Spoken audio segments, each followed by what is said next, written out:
চুমুকে। সুপ্রিয় দর্শক, আজকে আমাদের মাঝে উপস্থিত রয়েছেন আবৃত্তি শিল্পী ও সংগঠক মৃন্ময় মিজান। শুভ সকাল, কেমন আছেন? আলহামদুলিল্লাহ, বেশ ভালো আছে। প্রথমে একটু আপনার কাছে জানতে চাই একক আবৃত্তি অনুষ্ঠানের কথা সম্পর্কে। আসলে সেই অনুষ্ঠানে কেমন হয়েছে এবং এবারের আয়োজনে আসলে কেমন ছিল, কি কি ব্যতিক্রম ছিল? আয়োজনটা ছিল মূলত জুলাই বিপ্লবের 4 মাস পূর্তি উপলক্ষে, এবং আমরা সেখানে 40টা কবিতা আমি পড়েছি, আর কবিতাগুলো রাখা হয়েছে বিপ্লবকে কেন্দ্রে রেখে। বিশেষ করে গত 15 বছরের যেই সময়টা আমরা পার করেছি সেই সময়টাকে প্রতিনিধিত্ব করে এবং এই জুলাই বিপ্লবকে প্রতিনিধিত্ব করে এমন কবিতাগুলো রাখা হয়েছিল। আচ্ছা, এই কবিতাগুলোর আসলে মূল তাৎপর্য সম্পর্কে একটু জানতে চাই, যে এটা তো ডেফিনেটলি একটা ভালো উদ্যোগ এবং এই কবিতাগুলো কিন্তু আগামীতে উজ্জীবিত করে সবসময় এবং একটা সাক্ষী হয়ে থাকে, ইতিহাস হয়ে থাকে।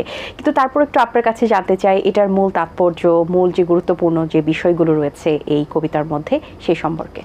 মানে একটা বিপ্লব বা যে কোনো একটা ইনসিডেন্ট বেশি দিন সাস্টেইন করে না যদি সেটাকে সাংস্কৃতিক অঙ্গনে মানে সাংস্কৃতিকভাবে সেটাকে ধারণ করা না হয়। আমরা দেখেছি যে মুক্তিযুদ্ধকে এখনও আমরা স্মরণ করছি, 50 বছর পরও মানুষ স্মরণ করছে। কেন? কারণ আমাদের শিল্প সাহিত্যে মুক্তিযুদ্ধের প্রতিনিধিত্ব আছে।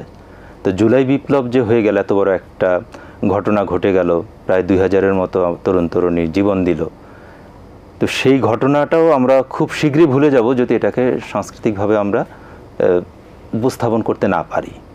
তো সেই জায়গা থেকে আমার কাছে মনে হয়েছে যে যেই সব কবিতায় বিপ্লবের কথা আছে বা 15 বছরের জুলুম নির্যাতনের কথা আছে, সেই কবিতাগুলোকে আমি একটু এক জায়গায় করি। এর মানে এই না যে শুধু এই সময়ে লেখা হয়েছে এরকম কবিতা, এর আগেও লেখা হয়েছে যে কবিতাগুলো এরকম একটা দুঃসময়কে প্রতিনিধিত্ব করে, দুঃসময় থেকে সুসময়ে আসার ব্যাপারে উজ্জীবিত করে, সেই সব কবিতাগুলোকে এখানে রাখা হয়েছে। বাহ, এবার আপনার কণ্ঠে একটু আবৃত্তি শুনতে চাই, তারপর বাকি আলোচনা। আমার যেই 40টা কবিতা পড়েছি ওখান থেকে একটা কবিতা আছে অমিতাভ দাশগুপ্তের, কি শেখাও জীবন। কয়েকটা লাইন পড়ি।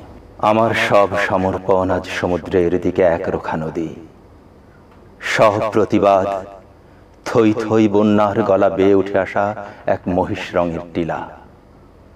বাজা গাছের বুকে কুঠার হেনে আমি চাই রক্তমুখী ফুল, বুদ্ধ মূর্তির পায়ের কাছে জেলে দিই এক প্রদীপ হিংসে। বাহ, খুব অল্প সময় আপনি কথাগুলো দিয়ে একটা ছোট স্টোরি আসলে এক্সপ্লেন করলেন। আপনার কাছে একটু জানতে চাইছি আপনার আবৃত্তি জীবনের শুরুটা হয়েছিল কিভাবে এবং কোথাও শিখেছেন কিনা, বা এই যে আবৃত্তি করার জন্য যে একটা ভয়েস প্লাস সেটার যে সুন্দরভাবে প্রকাশ করা, এইসব বিষয়গুলো কিভাবে আয়ত্তে এনেছেন? আমার প্রথম শুরুটা হলো, এটা আমি যখন ক্লাস 6-এ পড়ি, 1989 সালের কথা। আমি মাদ্রাসায় পড়তাম, তো একটা প্রতিযোগিতা হলো আবৃত্তি, বিভিন্ন প্রতিযোগিতা ছিল। তো কেউ কোরআন তেলাওয়াত, কেউ ইসলামী সঙ্গীত। তো আমি দেখি যে আমি কোরআন তেলাওয়াতেও কম্পিটিশন করতে পারবো না, ইসলামী সঙ্গীতে পারবো না, আবৃত্তি আছে দেখলাম, তো ওইটাই অংশগ্রহণ করলাম। তখন আমার কাছে মনে হতো যে মুখস্থ পড়াই আবৃত্তি। তো পরবর্তীতে এটা 92-এর দিকে, তখন 9-এ পড়ি, পিরোজপুরে হিল্লোল খেলাঘর আসর, ওরা একটা প্রতিযোগিতা আয়োজন করলো। সেখানে কবিতা ছিল শামসুর রহমানের আসাদের শার্ট। ওই সময় গিয়ে আমি আরও অন্যান্য প্রতিযোগীরা যখন পড়লো তখন দেখলাম যে না, এটা অন্যভাবে পড়তে হবে, মুখস্থ পড়লে হবে না। এর পরবর্তীতে আমি যখন ইন্টারে পড়ি, ঝালকাঠি একটা মাদ্রাসা আছে, NS আলিয়া মাদ্রাসা, সেখানে আমাদের এক বাংলা স্যারকে পেলাম, জাফর স্যার, আবু জাফর স্যার। উনি আমাকে বললেন যে আবৃত্তি আসলে কিভাবে করতে হয়। ওই সময় আমি আবার স্যারের নির্দেশনায় একটা নাটকে অভিনয় করি। পরবর্তীতে যখন ঢাকা বিশ্ববিদ্যালয়ে আসি, জার্নালিজমে ভর্তি হই, এখানে এসে দেখলাম যে বেশ কিছু আবৃত্তি সংগঠন আছে। তো একটা সংগঠনে আমি কর্মশালা করি। তার কিছুদিনের মধ্যে শুনি যে বেশ কিছু লোক মিলে নতুন একটা সংগঠন করবে। তখন এটা 1998 সালের 28 আগস্ট আমরা প্রায় 42 জন বসে একটা সংগঠন দাঁড় করাই, নাম ছিল আবৃত্তি একাডেমি। ওটার সাথে দীর্ঘ 25 বছর ছিলাম আমি। গত 4 বছর যাবৎ আমি আবার একটা আবৃত্তি সংগঠন চালাই। সেখানে আমি আবার, যেমন আমাদের দেশে কিন্তু আবৃত্তির উপর কোনো স্নাতক কোর্স নাই। আমি চেষ্টা করেছি যে একটা স্নাতক কোর্স চালু হলে সেখানে কোন কোন সাবজেক্টগুলো পড়ানো হবে। হ্যাঁ, এই আমার অনুসন্ধান, বিভিন্ন সিলেবাস দেখে আমার কাছে মনে হয়েছে এই সাবজেক্টগুলো রাখা যেতে পারে যদি একটা স্নাতক কোর্স চালু হয়। তো সেইভাবে আমি একটা কোর্সের ডিজাইন করে আমার ওই যে প্রতিষ্ঠানটা আবৃত্তি বিশ্ব জ্ঞানালয়, সেখানে আমি মানে এটাকে বলা হয় পাইলট প্রকল্প হিসেবে আর কি চালাচ্ছি। একটা ব্যাচ ওদেরকে করিয়েছি, কোনো সার্টিফিকেশন নাই। বললাম যে সার্টিফিকেশনের কথা বলতে গেলে অনুমতিও পাবো না, শুরুও করা যাবে না, এই জন্য জাস্ট শুরু করে দিয়েছি, ওদেরকে শিখিয়েছি। মানে একটা স্নাতক কোর্স চালু করতে গেলে কোন কোন বিষয়গুলো পড়ানো দরকার। একটা ব্যাচ গেছে, দ্বিতীয় ব্যাচটা এখন চলছে, পড়াচ্ছি, দেখতেছি যে কোনটা দরকারি বা কোনটা বাদ যাবে। যেমন প্রথম ব্যাচে যে ক্লাসগুলো রেখেছি, পরের ব্যাচে আবার সেগুলো কিছু বাদ গেছে, নতুন আবার ইনক্লুড হয়েছে। এইভাবে আর কি এখন আমার এই প্রতিষ্ঠানটা চলছে। প্রায় 25টার মতো আবৃত্তি অনুষ্ঠানে আমি নির্দেশনা দিয়েছি, আর ওখানে 4 থেকে 5 হাজার ছেলে মেয়ে আমার ওখান থেকে প্রশিক্ষণ নিয়ে বিভিন্ন মিডিয়ায় আছে, কালচারাল চর্চার মধ্যে আছে। আমরা জানি যে যে কোনো শিল্পের যদি স্থায়িত্বের দরকার পড়ে সেখানে প্রয়োজন হচ্ছে সাধনা, আর সাধনার সাথে ওতপ্রোতভাবে জড়িত হচ্ছে প্রার্থনা। সো প্রতিনিয়ত চর্চায় থাকতে হবে, প্রার্থনার মধ্যে থাকতে হবে, সাধনার বিষয়টি নিজের মধ্যে আনতে হবে। এই বিষয়গুলো আসলে আবৃত্তির ক্ষেত্রে কতটুকু যুক্তি? অবশ্যই, কারণ আমরা বলা হয় যে সকল শিল্পের মা শিল্প হচ্ছে আবৃত্তি। হ্যাঁ, একটা সময় আমরা যখন সেই প্রাচীন গ্রিসের কথা বলি, গ্রিসেও কিন্তু একটা সময় মানুষ দাঁড়িয়ে দাঁড়িয়ে কথা বলতো, মানুষ কথা শুনতো। এবং একটা হাদিসও আমরা দেখেছি যে বাজারে এক লোক কথা বলছে, তার কথা শুনছে মানুষ। তো আমাদের নবী বলেন যে কিছু কিছু কথা হচ্ছে জাদুর মতো। মানে একজন আবৃত্তি শিল্পী যদি কথা বলে, মানুষ সম্মোহিত হয়ে তার কথা শুনবে, সে যদি সেইভাবে নিজেকে তৈরি করতে পারে। এবং আধুনিক গবেষণা, আমরা একটা গবেষণার কথা বলতে চাই, যেটা 60-এর দশকে একটা গবেষণা হয়েছে। সেটা হচ্ছে আপনি যখন কমিউনিকেশন করবেন, কাউকে যখন কোনো কথা বলবেন, সেখানে আপনি যে কথাটা বলছেন, মানে আপনার যে টেক্সটটা, এই কথাটা মানুষ বিশ্বাস করবে কি করবে না, আপনার কমিউনিকেশনটা সফল হবে কি হবে না, এই টেক্সটের অবদান মাত্র 7%।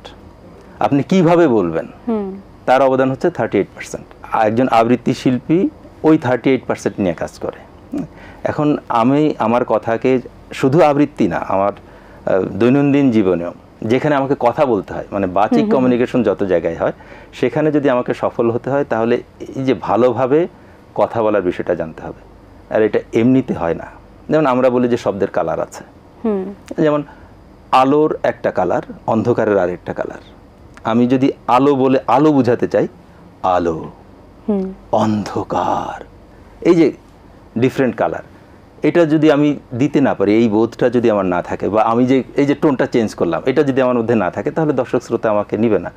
এখন দর্শক শ্রোতার কাছে যদি আমাকে সেভাবে উপস্থাপন করতে হয়, তাহলে আমার ওই চর্চাটা থাকতে হবে, আমার কণ্ঠটাকে তৈরি করতে হবে, আমার পড়াশোনাটা থাকতে হবে, আমার ওই বোধটা থাকতে হবে। জি অবশ্যই। এবার আপনার কণ্ঠে আরেকটি আবৃত্তি শুনতে চাই, কোনটি শোনাবেন? যেহেতু বারবার চলে আসছে যে 40 কবিতার মধ্যে থেকেই আরেকটা কবিতা পড়ি। একটি হৃদয় কলির মতো, অলির মতো, মেঘনা নদীর পলির মতো, পাখালির উধাও উধাও ক্লান্ত প্রহর, উথাল পাথাল ধানসিঁড়ি ঢেউ নিটোল নহর, সবুজ খামার হাওয়ার খেলায় সুরের বহর। একটি হৃদয় লতার মতো, লজ্জাবতীর পাতার মতো, অনেক কথকতার মতো। বাহ, চমৎকার, অসংখ্য ধন্যবাদ আপনাকে। এবারে আপনার লেখা দুটো উপন্যাস সম্পর্কে একটু জানতে চাই, নামগুলো কি এবং এর বিশেষত্ব কি? আচ্ছা, আমি প্রথম যে উপন্যাসটা লিখি, এটার নাম ছিল নীল ডুমুরের খেয়া। 13 সালে প্রকাশিত হয় অনন্যা থেকে। এটা একটা thriller, one kind of thriller. এখানে 3 প্রজন্মের কাহিনী এটার মধ্যে থাকে। আর দ্বিতীয় যে উপন্যাসটা, এটা ভাঙনে নেই পারাপার।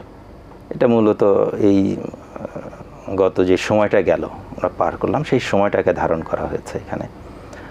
কিছুটা রূপকের আবেশে, যেহেতু আসলে তখন সরাসরি অনেক কথা বলা যেত না, এই কারণে আমি ওই কাহিনীর মধ্যে 3টা লেয়ার রেখেছিলাম, যে ওর ভিতর থেকে যে মেসেজটা, সেই মেসেজটা যাতে সরাসরি প্রকাশ না হয়, এটা একটু চিন্তা ভাবনা করে যাতে বের করা যায়। ওখানেও কিছুটা থ্রিলার ধর্মী, কিন্তু মূলত একেবারে আমাদের সময়ে যেই ঘটনাগুলো ঘটছে, সেই ঘটনাগুলোকে নিয়ে আসা হয়েছিল। আচ্ছা, এবং আপনি সেই সাথে 2টি সংগঠনের সাথে যুক্ত আছেন, সেই সংগঠনের নাম এবং যুক্ত থাকার পরের কার্যক্রম কিভাবে পরিচালিত হচ্ছে সেগুলো সম্পর্কে জানতে চাই। সংগঠন যেমন একটা বলেছি যে আবৃত্তি একাডেমি, 25 বছর ওটার সাথে যুক্ত ছিলাম। তারপরে আরেকটা প্রতিষ্ঠান করেছি, আবৃত্তি বিশ্বজ্ঞানালয়। আর এখন এই বিপ্লব পরবর্তী পরিস্থিতিতে আমরা একটা নতুন সংগঠন করেছি, এটার নাম হচ্ছে বিপ্লবী সাংস্কৃতিক ঐক্য। এখানে মূলত আবৃত্তি, নাটক, তারপর নাচ, মূকাভিনয়, জাদু, এরকম যতগুলো সংস্কৃতির ধারা আছে সকল ধারার সংগঠন এবং প্রতিষ্ঠান ব্যক্তিকে নিয়ে এই সংগঠনটা। এবং আমাদের এটার লক্ষ্য হচ্ছে বাংলাদেশপন্থী যে সাংস্কৃতিক চর্চা, সেই চর্চাটাকে এগিয়ে নিয়ে যাওয়া। আচ্ছা, অসংখ্য ধন্যবাদ আপনাকে। খুব ভালো লেগেছে আপনার সাথে কথা বলে। অনেক শুভকামনা রইল আপনার জন্য। ভালো থাকবেন সবসময়। আপনাদেরকেও ধন্যবাদ আমাকে এখানে আমন্ত্রণ জানানোর জন্য।